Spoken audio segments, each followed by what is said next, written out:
Most welcome प्यारे बच्चों। तो क्लास 10th के विज्ञान को हम लोग पढ़ रहे हैं और आज से हम लोग जीव विज्ञान की सीरीज को पढ़ेंगे। जीव विज्ञान में जो सबसे पहला आपका चैप्टर होता है वो है जैव प्रक्रम। क्या होता है बच्चों? जैव प्रक्रम। ये जीव विज्ञान का पहला चैप्टर होता है। तो इस चैप्टर की शुरुआत आज से हम करेंगे और ये पार्ट 1 होगा। इसमें हम ये समझने की कोशिश करेंगे कि जैव प्रक्रम क्या है। ठीक है प्यारे बच्चों, हम ये समझने की कोशिश करेंगे कि जैव प्रक्रम क्या है। जैव प्रक्रम को इंग्लिश में कहा जाता है लाइफ प्रोसेसेस। क्या कहते हैं बेटा? Life processes. लाइफ मतलब जीवन यानी जैव, प्रोसेस यानी क्रम, है ना, प्रक्रम, प्रक्रिया, है ना, प्रक्रम या प्रक्रिया। ठीक है, इसी को हम लाइफ प्रोसेसेस कहते हैं। तो आज ये इंट्रोडक्शन वाला पार्ट हम पढ़ेंगे और ये बहुत इंपॉर्टेंट होता है, बोर्ड में यहां से बहुत सारे प्रश्न आते हैं। तो जो बच्चे मुझसे नहीं जुड़ पाए हैं वो द कोशिका ऐप को गूगल प्ले स्टोर से डाउनलोड करके आराम से जुड़ सकते हैं और पढ़ सकते हैं।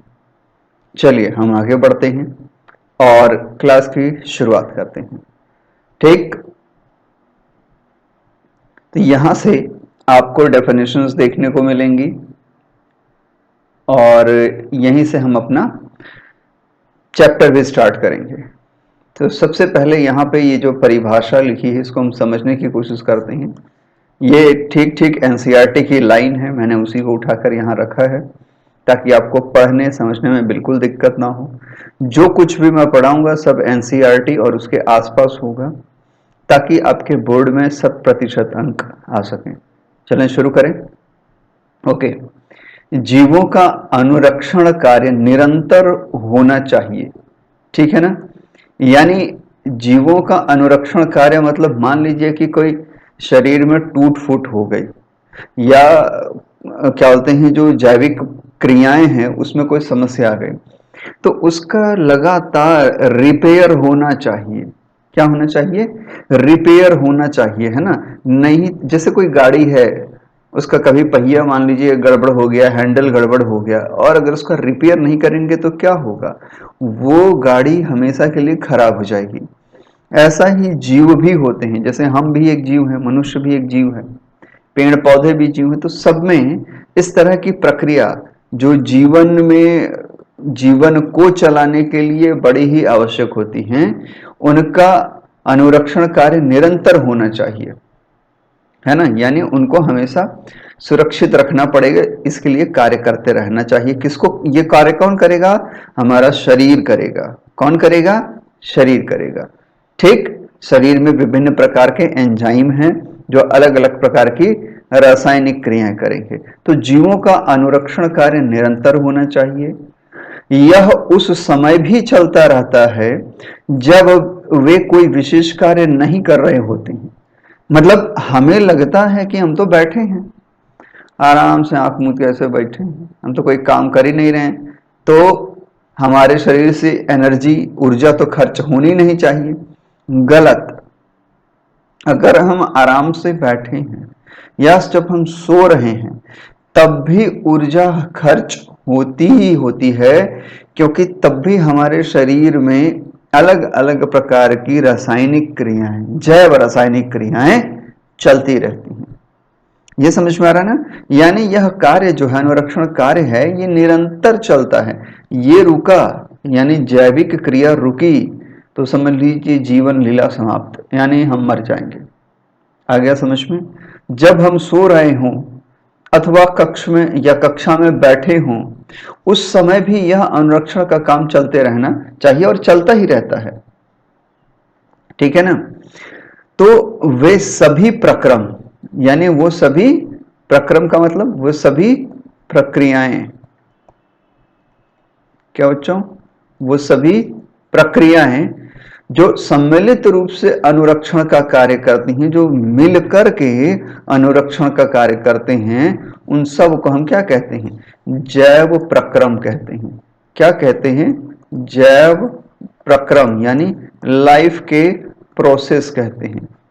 अब चूंकि बहुत सारे हैं तो प्रोसेसेस में ईएस जोड़ दीजिए तो प्रोसेसेस हो जाएगा, प्रोसेस में प्रोसेसेस हो जाएगा। ये यानी जीवन को चलाने के लिए जितने भी शरीर में कार्यों की आवश्यकता है, जैसे सांस लेना, खाना खाना, भोजन करना, है ना, इत्यादि इत्यादि प्रक्रियाएं, उत्सर्जन करना, है ना, और कहते हैं रक्त का परिसंचरण होते रहना, तो ये जितनी भी प्रक्रियाएं हैं जो कि अत्यंत आवश्यक हैं कि हम जीवित रहें, हम जिंदा रहें, उन सब प्रक्रियाओं को मिला दीजिए तो उसी को हम कहते हैं जैव प्रक्रम।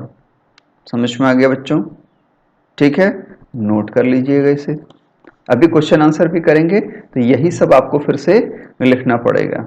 ठीक, चलिए आगे बढ़ते हैं। आ गए यहाँ पे। अब क्योंकि ऐसा क्यों होना चाहिए?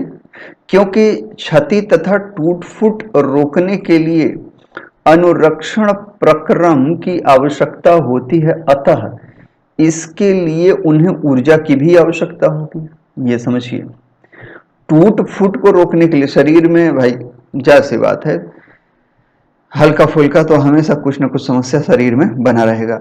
आपको पता है कि जो हमारी रक्त की धमनियां धड़कती हैं, धक धक धक धक, यहाँ टच करते हैं ना, हाथ हूथ के पास टच करिए, यहाँ गले के पास यहाँ टच करिए, तो ऐसे ब्लिंक ब्लिंक ऐसे धड़कता है ना।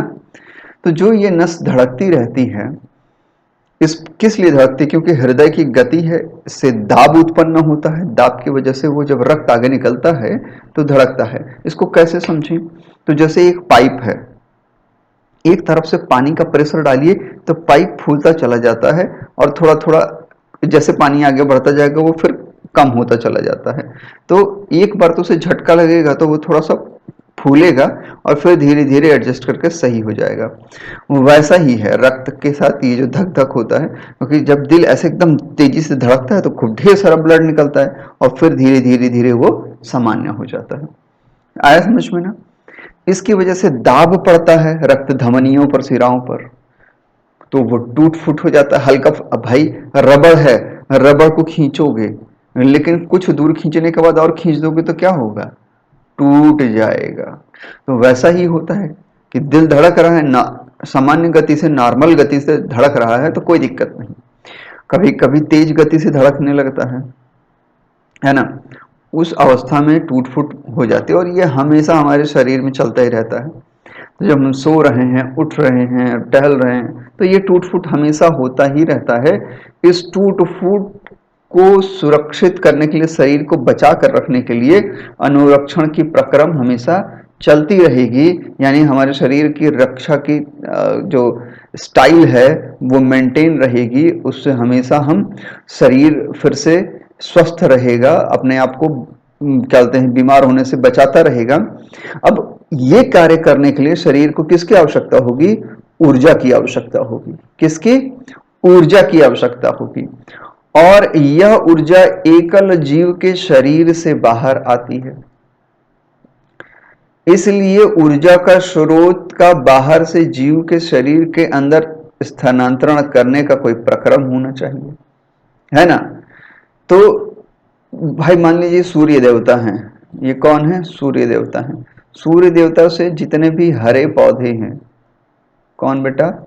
हरे पौधे, मतलब हरे पेड़ पौधे, है ना, ये रासायनिक क्रिया करते हैं जिसका नाम है प्रकाश संश्लेषण, जो बचपन से आप पढ़ते आ रहे हैं।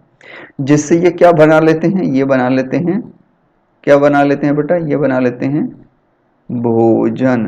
क्या बना लिया इन्होंने? भोजन।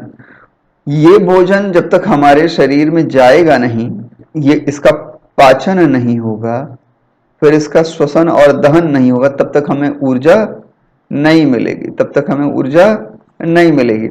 तो आखिर ये जो ऊर्जा है हरे पौधे में, जो सूर्य से उसको प्राप्त हुआ है, वो हमारे शरीर में तभी आएगा ना जब कोई प्रक्रम होगा, यानी प्रोसेस होगा, जब कोई प्रक्रम या प्रोसेस होगा। और वो प्रक्रम क्या है? भोजन अर्थात पाचन। तो पाचन का प्रक्रम होगा तब इस हरे पौधे में जो ऊर्जा है जो कि भोजन के रूप में है वो कहाँ मिलेगी? हमारे शरीर में आएगी। तो इस प्रक्रिया को हम क्या कहते हैं? पोषण।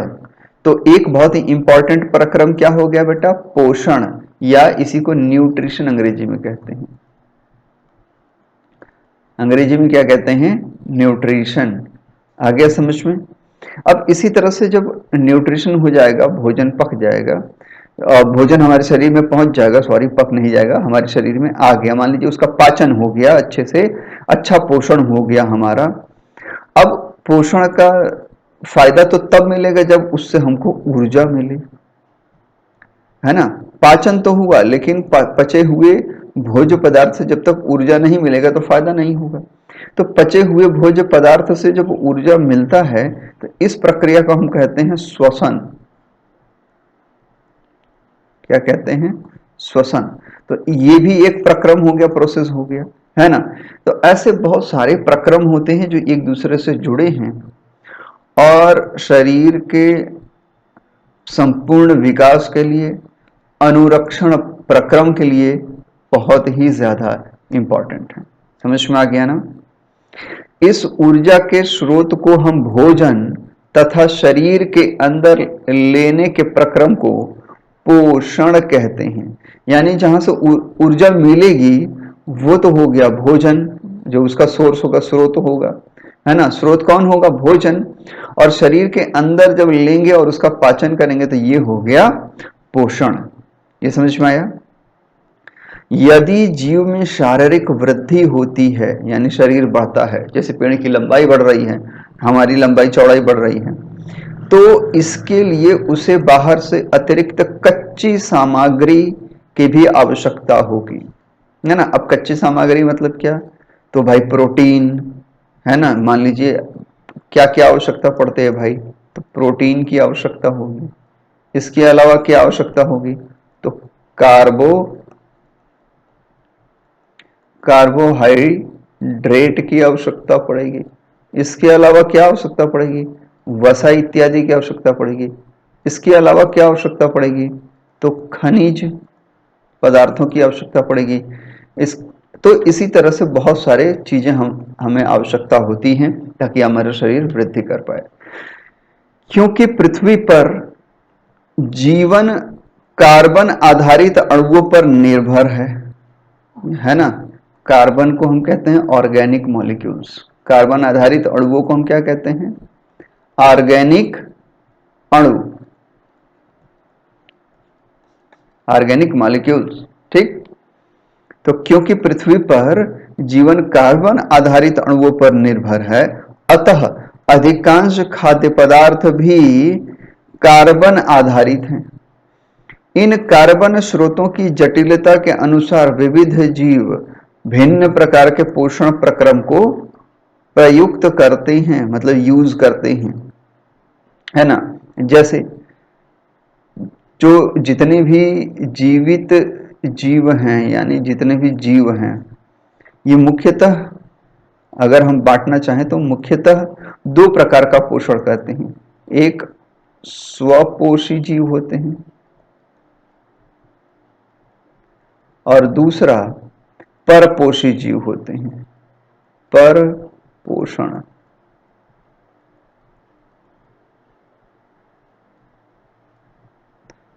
स्वपोषण और परपोषण, स्वपोषण और परपोषण। समझ में आ गया? कहीं कोई दिक्कत? ठीक?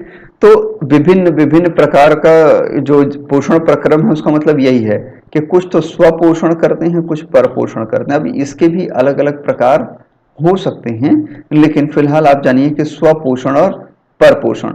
स्वपोषण में ये अपना भोजन खुद बनाते हैं, परपोषण में अपने भोजन के लिए दूसरे पर निर्भर रहेंगे। इसको हम पोषण में पढ़ेंगे आराम से।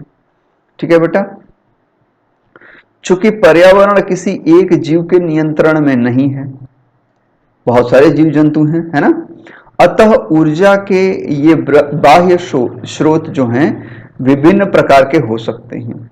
शरीर के अंदर ऊर्जा के इन स्रोतों के विघटन या निर्माण की आवश्यकता होती है। जिससे ये अंततः ऊर्जा के एक समान स्रोत में परिवर्तित हो जाने चाहिए। ये समझ में आया ना? यानी अब भाई देखिए, जैसा पोषण पौधों में, पेड़ पौधों में होगा, क्या वैसा ही पोषण मनुष्यों में संभव है? नहीं। हमारे पास दांत है, मुंह है, हम अलग तरीके से खाएंगे। हमारे पास क्लोरोफिल नहीं है। लेकिन पौधों के पास दांत मुंह नहीं है, लेकिन उनके पास क्लोरोफिल है। तो उनका पोषण होगा प्रकाश संश्लेषण की विधि द्वारा, और हमारा पोषण होगा पर पोषण द्वारा। दूसरे पर आश्रित रहेंगे हम। समझ में आ रहा ना? तो अलग अलग जीवों में अलग अलग प्रकार का पोषण संभव है और होता है। ठीक है बेटा?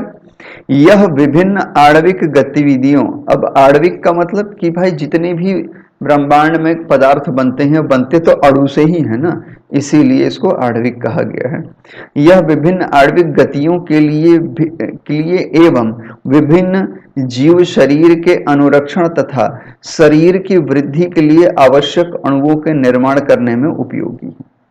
मतलब सिंपल सा इस लाइन का ये है कि जो क्या बोलते हैं, भिन्न भिन्न प्रकार का पोषण सिस्टम है ना, जिसमें एक है प्रकाश संश्लेषण।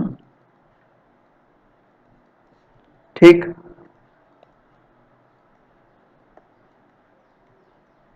तो प्रकाश संश्लेषण में क्या होता है? सूर्य की ऊर्जा का प्रयोग होता है। सूर्य की ऊर्जा का प्रयोग होता है। ठीक। इसके साथ कार्बन डाइऑक्साइड और जल का भी प्रयोग होता है। ठीक। लेकिन अगर हमको पोषण करना हो तो हम सीधे सीधे क्या करेंगे? फल फल या मांस या इनसे जुड़ी चीजों का प्रयोग करेंगे। समझ में आ रहा है ना? लेकिन कुल मिलाकर चाहे फल हो, चाहे मांस हो, चाहे कुछ भी हो, वो अंत में इसी तरह के अणुओं से मिले होते हैं। या तो उसमें हाइड्रोजन H होता है, या ऑक्सीजन O होता है, या कार्बन C होता है। और क्योंकि सबसे अधिक मात्रा में कार्बन के ही भोज्य पदार्थ बनते हैं, तो अधिकतर कार्बन मिलते हैं। जैसे ग्लूकोज का रासायनिक सूत्र होता है C6H12O6। तो आप देख पा रहे हैं यहां भी कार्बन है ना, ये क्या है? कार्बन के अणु। इसी को कह रहा है कि आणविक गतिविधि, यानी बहुत सारे अणु मिलकर के इस तरह का कुछ सिस्टम बनाते हैं जो हमारे शरीर को ऊर्जा दे सकते हैं, है ना? लेकिन सभी के शरीर में अलग अलग, प्रोटोजोआ पोरिफेरा के शरीर में अलग अलग, पादपों या पेड़ पौधों के शरीर में अलग अलग, जंतुओं के शरीर में अलग तरीके से, लेकिन रसायन सेम होगा। जैसे कार्बन है तो कार्बन हमारे शरीर में भी सेम है, उनके शरीर में भी सेम है, एकदम बराबर बराबर। ठीक।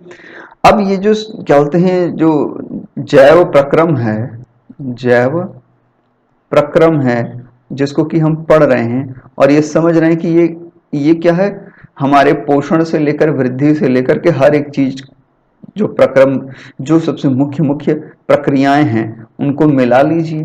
ठीक। यानी एक शरीर को जिंदा पैदा होने से लेकर मरने तक, यानी जिंदा रहने के लिए जो कुछ भी प्रक्रिया करनी पड़ती है, सब कुछ जैव प्रक्रम है। तो उसके लिए हमें पोषण करना है, क्या बोलते हैं आपका, श्वसन करना है, इत्यादि इत्यादि कई तरह की क्रियाएं करनी है। तो इसका क्रम निर्धारित होना चाहिए कि पहले क्या होना चाहिए, उससे क्या फायदा होना चाहिए, है ना? फिर उससे क्या होना चाहिए। तो क्रम जहां होता है वहां पे निश्चित एक चीज क्या हो जाती है, फिक्स हो जाती है, निश्चित हो जाती है कि हाँ हाँ ठीक है, पहले कार्बन जुड़ेगा, पहले हाइड्रोजन जुड़ेगा, इस तरह से प्रक्रिया निश्चित हो जाती है। तो जब क्रम इत्यादि निर्धारित हो जाते हैं तो इसको हम श्रृंखला कहते हैं। हिंदी में क्या कहते हैं इसको? हम कहते हैं कि श्रृंखला बन चुकी है। ठीक है। अब ये श्रृंखला क्योंकि जैव प्रक्रम के विभिन्न विभिन्न क्रियाओं की वजह से हो रहा है, जो रसायन से जुड़े हैं, है ना? किससे जुड़े हैं बेटा? जो रसायन से जुड़े हैं। तो इसी को कई बार हम क्या कहते हैं? रासायनिक क्रियाओं का श्रृंखला।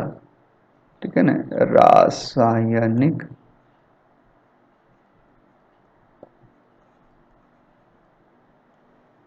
रासायनिक क्रियाओं की श्रृंखला। ठीक, गुड। तो आइए नीचे, इसके लिए शरीर के अंदर रासायनिक क्रियाओं की एक श्रृंखला की आवश्यकता होगी, जिसकी अभी हम चर्चा कर रहे थे। समझ में आया ना? उपचयन और अपचयन अभिक्रियाएं। ठीक है, उपचयन और अपचयन वो प्रक्रिया होती है जिसमें जटिल अणु क्या होते हैं, साधारण में बदलते हैं, जटिल सामान्य में, ठीक, और सामान्य जटिल में। ये प्रक्रिया हमारे शरीर में लगातार चलती है, तो इसको हम उपचयन अपचयन कहते हैं, है ना? उपचयन और अपचयन। ठीक, गुड। उपचयन तथा अपचयन अभिक्रियाएं अणुओं के विघटन की कुछ सामान्य रासायनिक युक्तियां हैं। यानी जो उपचयन और अपचयन है, ये भी क्या है? ये रासायनिक प्रक्रिया ही है। ठीक, इसके लिए बहुत से जीव शरीर के बाहरी स्रोत से ऑक्सीजन प्रयुक्त करते हैं। शरीर के बाहर से ऑक्सीजन को ग्रहण करना क्या कहलाता है? अंतःश्वसन। तथा कोश की आवश्यकता के अनुसार, अब देखिए ऑक्सीजन का यूज कैसे हो रहा है, हमने सांस तो लिया, लेकिन इसका यूज कहाँ हो रहा है? कोशिकीय, यानी कोशिका में हो रहा है। कोशिकीय आवश्यकता के अनुसार खाद्य स्रोत के विघटन में इसका उपयोग किया जाता है। इस प्रक्रिया को हम श्वसन कहते हैं। क्या कहते हैं? श्वसन कहते हैं। तो देखें, जैव प्रक्रिया, जैव प्रक्रम जो हम पढ़ रहे हैं, उसमें हमने पहला जो प्रक्रिया पढ़ा वो था पोषण, है ना? और जो दूसरा आप पढ़ रहे हो, जो आपने दूसरी चीज देखी, वो क्या बेटा? क्या? श्वसन। ठीक है, इसी तरह से आप पढ़ेंगे उत्सर्जन। तो बहुत सारी प्रक्रिया आप यहाँ पे पढ़ेंगे, जिसमें से 4 मुख्य प्रक्रियाएं आपके बोर्ड एग्जामिनेशन में आती हैं, जिसको आप एकदम डिटेल में पढ़ेंगे। और ये सब कुछ हम एनसीईआरटी से पढ़ने वाले हैं। आगे बढ़ते हैं। ठीक, एक कोशिकीय जीव, यानी जिसमें एक ही कोशिका हो, कि पूरी सतह पर्यावरण के संपर्क में रहती है। भाई जैसे ये एक जीव है, इसके पास अपना केंद्रक है, और ये सिर्फ एक कोशिका का ही जीव है, तो इसके अगल बगल जो भी क्षेत्र है, यही तो इसका पर्यावरण होता है। ठीक है ना? पर्यावरण का मतलब इसके अगल बगल का क्षेत्र, आवरण। ठीक, पर्यावरण, परिधन आवरण, यानी परिधि, यानी पूरा का पूरा आवरण। ठीक है, पर्यावरण। यानी ये, अगर ये जो एक कोशिकीय जीव है, एक कोशिकीय, एक कोश जीव, ये जो एक कोशिकीय जीव आपको देखने को मिल रहा है बेटा, इसका संपूर्ण शरीर बाहर के आवरण से ही तो संपर्क में है ना? यानी पर्यावरण के संपर्क में रहता है। लेकिन हमारे शरीर की बात करें तो क्या ऐसा संभव है? नहीं, ऐसा संभव नहीं है। हमारे शरीर में क्या है कि जो बाहर की त्वचा है वो तो पर्यावरण के संपर्क में है, लेकिन जो अंदर का सेल होगा वो अंदर रहेगा, उसका बाहर के पर्यावरण से संपर्क नहीं है। आ गया समझ में? ठीक है, चलिए आगे बढ़ते हैं, समझते हैं। अतः इन्हें भोजन ग्रहण करने के लिए, किसको? एक कोशिकीय जीव को, गैसों के आदान प्रदान करने के लिए, या वर्ज्य पदार्थ के निष्कासन, वर्ज्य पदार्थ का मतलब वेस्ट मटेरियल, अब इसका कोई काम नहीं है शरीर में, वर्ज्य पदार्थ के निष्कासन के लिए किसी विशेष अंग की आवश्यकता नहीं होती है, क्योंकि ऑक्सीजन यदि इसे लेना है तो इसी से बाहर ले लेगा। अंदर CO2 बनी है, बाहर निकालना है, यहीं से CO2 बाहर निकाल देगा।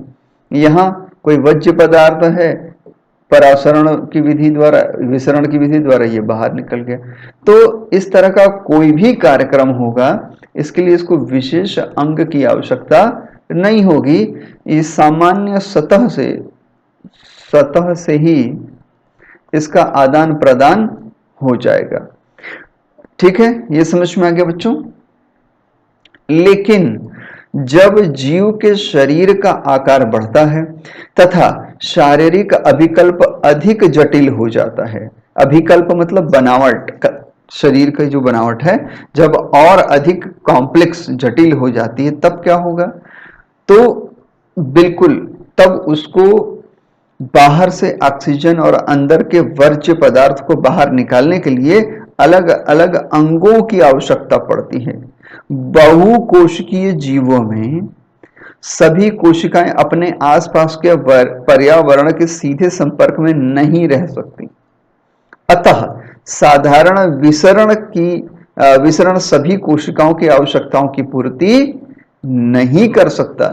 ये इंपॉर्टेंट है, इंपॉर्टेंट, ये लाइन आप याद कर लीजिए।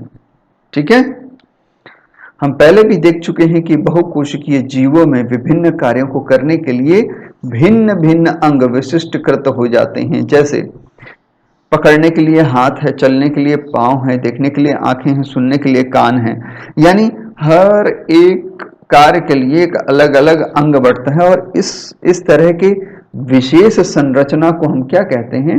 श्रम का विभाजन। क्या कहते हैं बेटा? हम कहते हैं श्रम का विभाजन। जैसे मान लीजिए कि अगर हाथ देखने का भी काम करता, सुनने का भी काम करता, चलने का भी काम करता, हर काम हाथ करता, तो अच्छे से कर पाता? नहीं कर पाता। यानी हर एक कार्य के लिए अलग अलग सिस्टम बना दो, विभाग बना दो, है ना, बस हो गया। अब समझ में आया ना? तो इसको हम कहते हैं श्रम का विभाजन।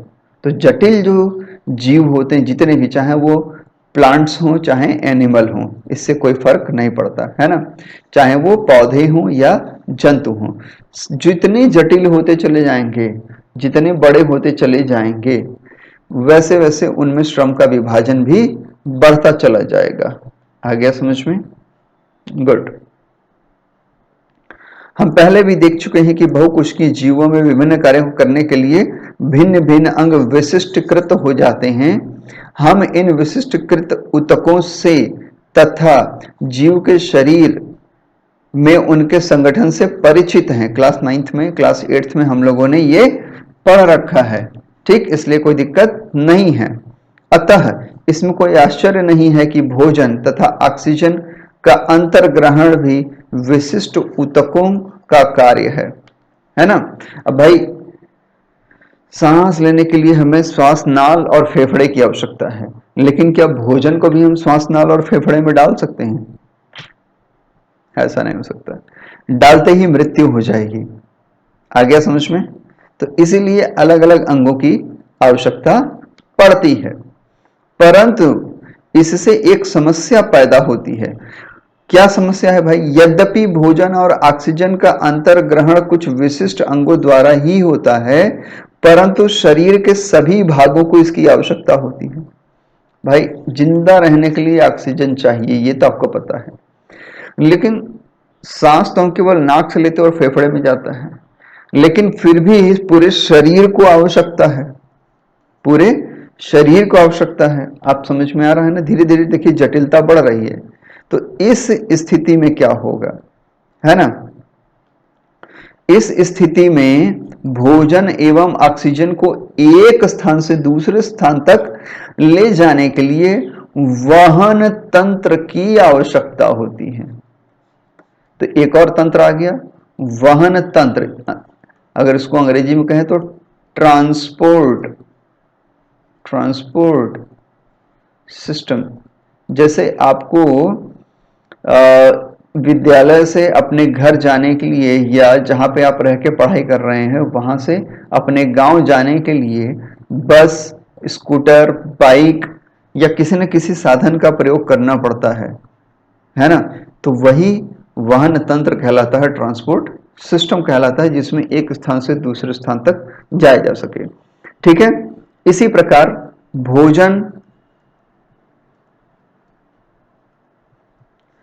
भोजन और ऑक्सीजन भोजन और यस ऑक्सीजन। तो इसी प्रकार भोजन और ऑक्सीजन जो है बेटा, इसको भी जो बहुकोशिकीय जीव हैं, जैसे हम हो गए, मनुष्य हो गए, हमने सांस लिया फेफड़े में चला गया, लेकिन फेफड़े से हर एक हिस्से में जाना है, मस्तिष्क में जाना है, हाथ में जाना है, पांव में जाना है, एक एक कोशिका तक जाना है। तो उसको जो ले जाने वाले सिस्टम होंगे उसको हम क्या कहेंगे? वहन तंत्र या ट्रांसपोर्ट सिस्टम कहेंगे। तो पचे हुए भोजन को भी इसी तरह से एक जगह से दूसरी जगह ले जाना पड़ेगा। आ गया समझ में? तो याद रखेंगे वहन तंत्र, इसको भी हम अभी एकदम डीप पढ़ेंगे। ठीक, जब रासायनिक अभिक्रिया में कार्बन स्रोत तथा ऑक्सीजन का उपयोग ऊर्जा की प्राप्ति के लिए होता है, तब ऐसे उत्पाद भी बनते हैं जो शरीर की कोशिकाओं के लिए न केवल अनुपयोगी होते हैं बल्कि वे हानिकारक भी होते हैं, है ना? तो जब भी शरीर में प्रक्रिया होगी, अभिक्रिया होगी, ठीक है, चाहे भोजन का पाचन होगा, चाहे कुछ और प्रक्रिया होगी, तो हमेशा कुछ वर्ज्य पदार्थ भी बनेंगे, है ना? कुछ अपशिष्ट पदार्थ भी बनेंगे जो काम के नहीं रहेंगे, जो काम वर्ज्य पदार्थ भी बनते हैं जो किसी काम के नहीं होते, और ये शरीर को नुकसान पहुंचा सकते हैं। जैसे यूरिया, अगर अत्यधिक मात्रा में यूरिया हमारे शरीर में बनेगा तो हम मर जाएंगे। तो यूरिया को बाहर निकालने के लिए हमारे पास क्या है? गुर्दा है। क्या है? गुर्दा। गुर्दा इसको छान देता है, रक्त में से क्या करता है? इसको छान देता है, और छान कर क्या करता है कि इसको बाहर निकाल देता है। क्या बेटा? बाहर निकाल देता है। आगे समझ में? तो वो सभी हिस्से जो इस प्रक्रिया में जुड़े हैं, जिसमें कि अनवांटेड मटेरियल यानी अवांछनीय पदार्थ, जो शरीर को नहीं चाहिए, अनुपयोगी पदार्थ, ठीक, उसको छाने और शरीर के बाहर निकाल दे। तो ऐसा जो तंत्र होता है उसको हम उत्सर्जन तंत्र कहते हैं, और उस प्रक्रिया को हम उत्सर्जन कहते हैं। यानी इस प्रक्रम को हम उत्सर्जन कहते हैं, ठीक है ना? उत्सर्जन यानी एक्सक्रीशन, उत्सर्जन यानी एक्सक्रीशन। आया समझ में अच्छे से? ठीक, तो हानिकारक पदार्थों को शरीर से बाहर निकालना हो तो उत्सर्जन। यदि बहुकोशिकीय जीवों में शरीर अभिकल्पना के मूल नियमों का पालन किया जाता है तो उत्सर्जन के लिए विशिष्ट ऊतक विकसित हो जाते हैं। इसका अर्थ है कि परिवहन तंत्र की आवश्यकता अपशिष्ट पदार्थों को कोशिका से इस उत्सर्जन ऊतक तक पहुंचाने के लिए होता है।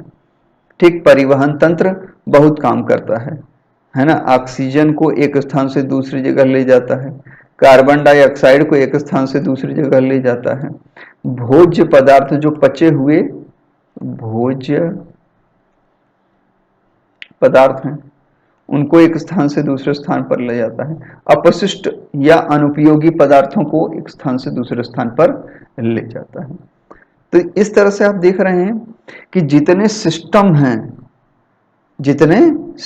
हैं और जितने उसके प्रक्रम हैं, प्रोसेस हैं, है ना? प्रोसेस यानी प्रक्रम, ये सभी आपस में मिलकर काम करते हैं।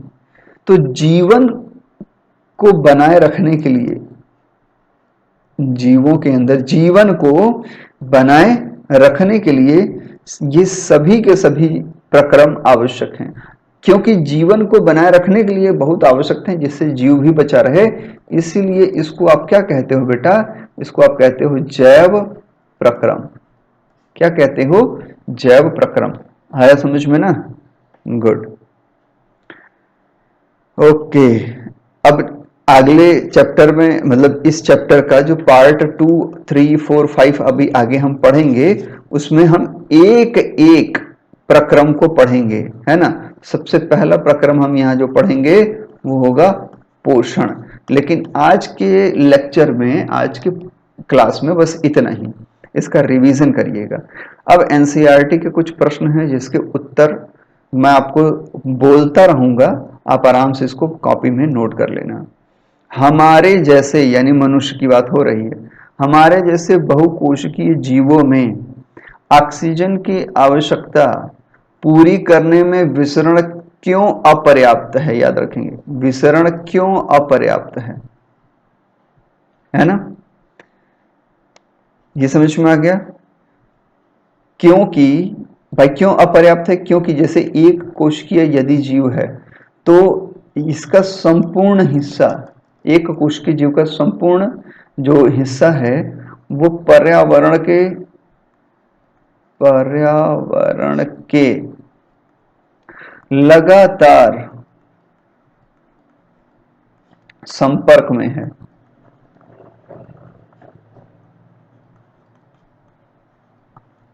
पर्यावरण के लगातार संपर्क में है। इससे क्या होगा कि सारी प्रक्रियाएं ये आसानी से, ऑक्सीजन है यहीं तुरंत अंदर घुस गया, CO2 है तुरंत बाहर निकल गया। लेकिन अगर बहुकोशिकीय जीव है, मान लो ये हो गया इस तरह से, एक बहुकोशिकीय जीव है, बहुत सारी कोशिकाएं बना दो ऐसे, है ना, ऐसे बहुत सारी। तो अब ये जो बीचों बीच वाला कोशिका है, ऑक्सीजन अगर ये पर्यावरण में इस तरह से है भी, है ना, तो ऑक्सीजन पहले यहाँ आएगा, ठीक, यहाँ आएगा, पहले किनारे वाले जितने हिस्से हैं पहले वहां ऑक्सीजन आएगा, उसका प्रयोग होगा, बच गया तब आगे आएगा। ऐसा भी हो सकता है कि कभी भी बीच में पहुंच ही ना पाए।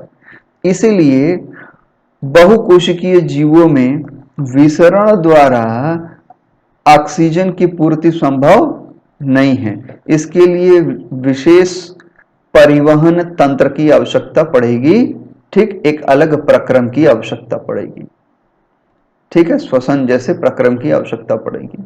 आ गया समझ में? कोई वस्तु सजीव है, इसका निर्धारण करने के लिए हम किस मापदंड का उपयोग करेंगे? तो कोई भी वस्तु सजीव तभी हो सकती है जब वह जैव प्रक्रम करती हो। क्या करती हो? जैव प्रक्रम करती हो। यानी जिंदा रहने के लिए जो भी प्रक्रम करना पड़े, प्रोसेस करना पड़े, अगर कोई वस्तु ऐसा कार्य कर रही है तो फिर वो सजीव है, नहीं कर रही है तो वो सजीव नहीं है ना। जैसे कौन कौन से प्रक्रम करती है? जैसे पोषण, क्या करते हैं बच्चों? जैसे पोषण, है ना, श्वसन, और क्या बोलते हैं, उत्सर्जन, इस तरह के बहुत सारी प्रोसेस करते हैं। आ गया समझ में? ठीक। किसी जीव द्वारा किन कच्ची सामग्रियों का उपयोग किया जाता है? तो किसी भी जीव द्वारा भोजन, जल, पानी, इस तरह की कच्ची सामग्रियों का उपयोग किया जाता है जो मुख्यतः, ये सामग्री इसमें से अधिकांश या मुख्यतः आप कह सकते हैं, मुख्यतः कार्बन से बने होते हैं या कार्बन आधारित होते हैं। कार्बन से बने होते हैं या कार्बन आधारित होते हैं, ठीक। जीवन के अनुरक्षण के लिए आप किन प्रक्रमों को आवश्यक मानेंगे? तो भैया इस पुस्तक में अभी आपने जितने नाम पढ़े, पोषण, श्वसन, उत्सर्जन, वहन, ये सब कुछ आवश्यक हैं। आगे समझ में? तो उत्तर भी आप लिख पाओगे ना बेटा? गुड। तो आज के लेक्चर में इतना ही। अगले लेक्चर में हम पोषण पर चर्चा करेंगे। अच्छे